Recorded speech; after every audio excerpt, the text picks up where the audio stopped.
Alright, let's take a look at that.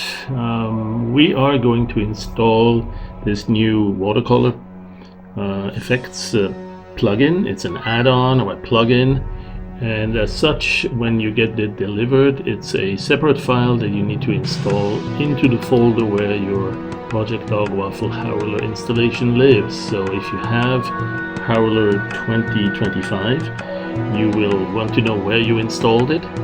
That might look like something like this here. Typically it would be on your PC on the C drive and the x86 version of program files and the Howler subdirectory. So if you're up at that level or even at the top level on the C drive, you find the program files, you find Howler over there, and there it is. That's where the two files need to go that you are receiving as part of the delivery. There are going to be two files. I'm not sure in what subfolder you'll get them. Maybe it's a zip archive or two separate files. One is an API DLL, which you already have, but it's an older version. So you will want to get the newest version there. Simply copy that over. Right? You can drag and drop it over. That will move it usually if it's on the same drive. Or you can right-click, drag it with the right button, and then simply say you want to copy it. Right? And if you copy it over there, it will say, well, there's already one there, let's go replace it, right? And that may fail if it's currently in use. And I do have Howler running right now, so I should first exit that and then do the transition, put the two files, and then restart Howler. So let's go do that. All right, so now I've I ended Howler, and I can go and try again. And so now the two files are getting in there. Right, so there's the API DLL that's already there before, and now updated to the latest. This one here is as of today, October 2nd, and there is a watercolor with a few more features. I think I may have had that same version actually already from a few days ago, but in your case you will probably have the API DLL already if you had any of those other recent plugins or even priors. I'm not sure at what point that that file came in. It may have been here for a couple of years, but it's just gradually evolving as Dan is developing the API. And then the watercolor, there it is. So now we simply restart the program, if you can find it right there, and we will have access to this new Watercolor FX tool.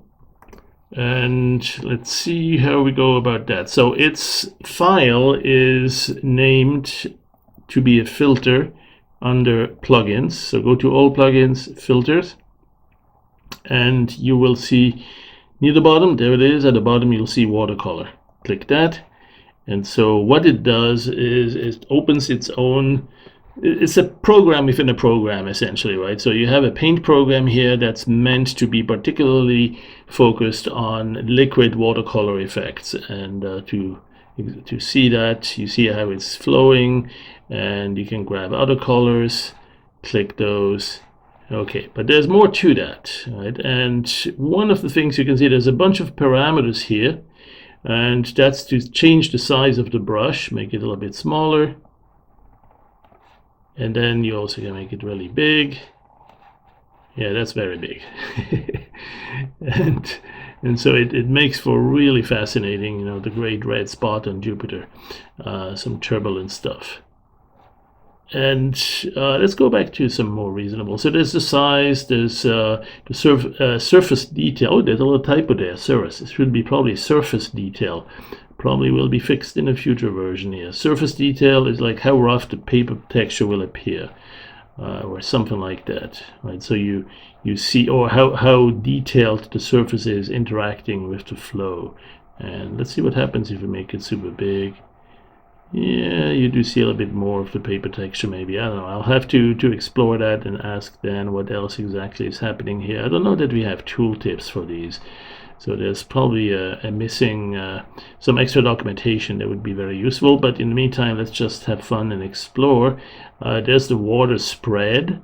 And so that will have an effect on how the water is spreading to the remaining neighboring water. So the watercolor, you know, is it kind of contained to itself and going along the flow, but not going out of its way See how it's basically staying in that current path there. So if I reduce the brush size, you do have, it's kind of contained in itself, right? It pulls some of it in, but it doesn't go spread out much. Whereas with this here, you do have, even if you have a small brush, even smaller than that, you have it expand. See how it's expanding? And so you could do that. You can, you also have the gravity pulling it down. So that's a parameter too that allows you to have a gravitational pull effect there. And if you, that's not one, water spread, there, gravity. So that pulls things down right into the flow there, and so that certainly creates some additional, well, I don't know, maybe we'll have some northern lights here coming up pretty soon. We have one more parameter there, that's the time, two more actually, the time step. I'm not sure exactly what that one will do. That might be, let's go clear it here. That might be a function of calculations, like how many, I don't know, how many steps it uses before it updates or something like that. We'll want to get a full description. There's probably a little knowledge base article in the works. Certainly will be very useful to see when do we want those different things. There's also absorption, and so that will also bring in a lot of extra blending here and similar effects. So, all right, so that's the starting point, right? But that's by far not the only thing you can do. First of all, you have some viewing controls now there. You can pan around. You can zoom in. Now, when you go into zoom mode, you have left button click to zoom in.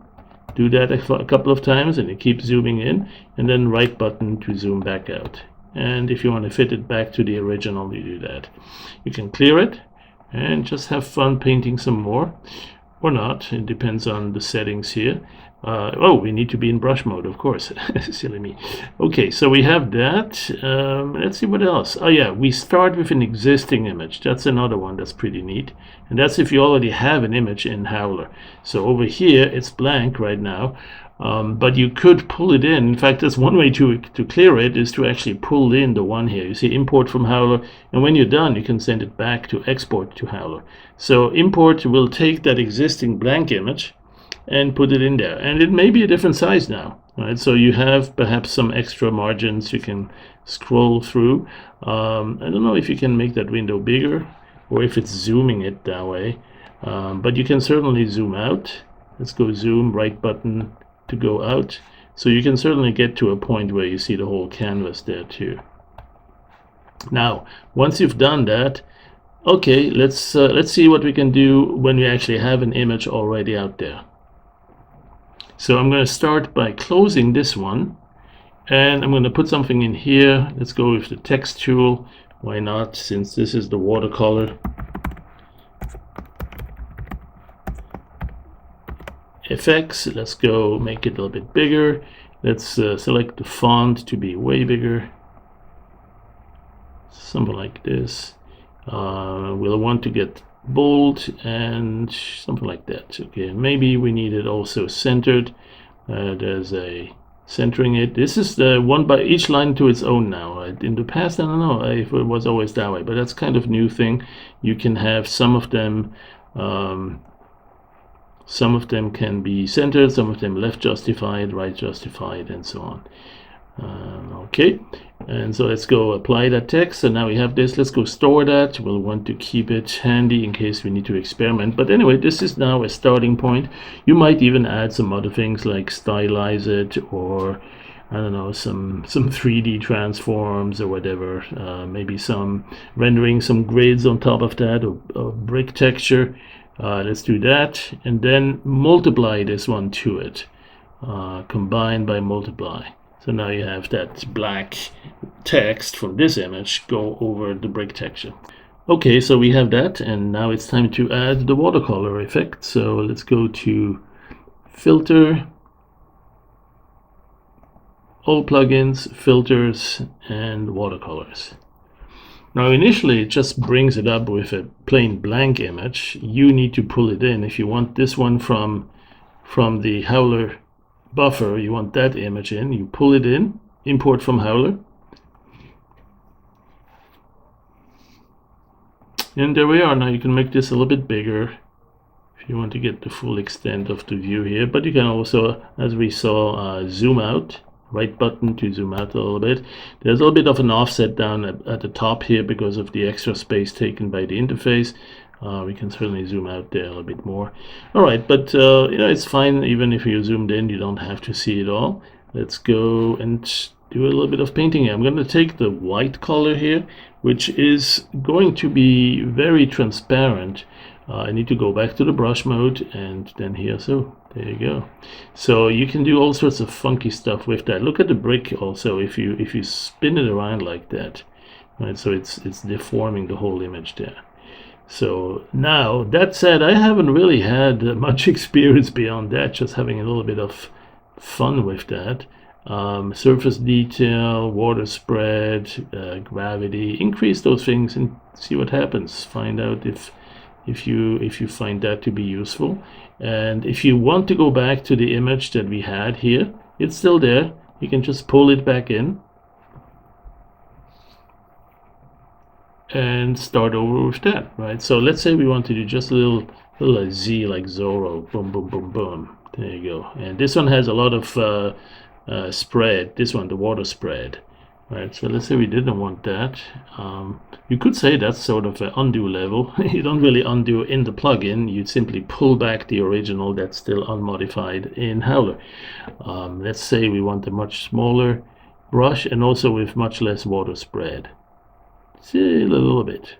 And then gravity, keep it like that. Time, let's keep it as a low value for that. And absorption, I don't know. We'll have to experiment with each of these individually to really get a sense of how you're going to best use those. I think I want a little bit bigger on that. But anyway, that's a quick and easy installation. And let's give it some more gravity here. Let it fall down. Yeah, look at that. Alright, so I'm going to do a last one here. Pull that text back in and then simply put some water on top. Actually, I don't want the one with the bricks. Well, let's do that one too. Let's just do like this and let that go down. Keep flowing. Yeah, that's too much. Yeah, water spread, gravity.